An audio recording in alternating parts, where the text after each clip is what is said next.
Anytime you have a limit, there's a fear involved. And anytime you have a fear, there's a limit involved. DreAllDay.com. What's going on, everybody? Dre Baldwin, DreAllDay.com. Sweet's motivation. Motivation is about fear and limits. I want you to know something about fear and limits. Both of them together. This is not two separate ideas I'm giving you here. I want to tell you something about the two of these together, is that they never travel alone. Fear and limits do not travel solo. They work together. They work in tandem. They're like brother and sister or cousins, whatever you want to call them. They come together. You can't have one without having the other. See, you can't have any limits on you in life unless you have fears.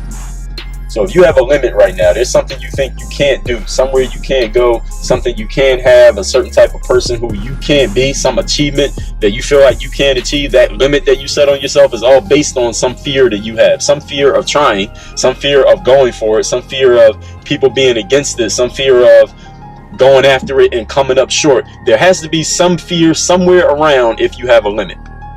And if you flip it the other way, if you have any type of fears, if you're afraid of anything that you're afraid of, you don't have to admit it, you don't have to write it online, but anything you happen to be afraid of in life, I guarantee that fear is based on a limit that you have set for yourself in some way, shape, or form. That's the only way you can be afraid. So you're only afraid when you're looking at a limit that you may be bumping up against, or a limit that you may be challenging, or a limit that someone has set upon you or tried to set upon you, because you have to accept it for it to be set.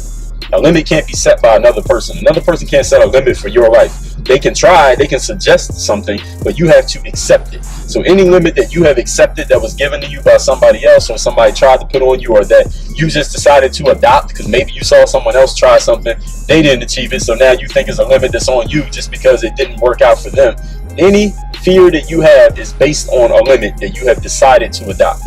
And any limit that you have is based on a fear that you have not yet taken care of. And I talked about that in the previous weekly motivation. So think about this the next time in life when you feel fearful, or the next time you feel like there's some kind of limit on you, or you start thinking to yourself, I can't do this, I couldn't possibly do that, I don't know if it's possible. If you don't know if something's possible, I'm going to let you in on the secret. It's not. It's not if you don't know. All right, until you know, it's not possible. And I'm going to talk about that in the next week's motivation. You must always pay attention. This is what I want you to take in this week's.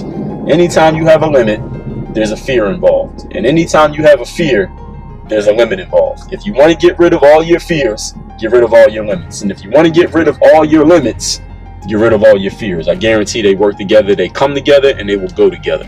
Work on your game. DreAllDay.com.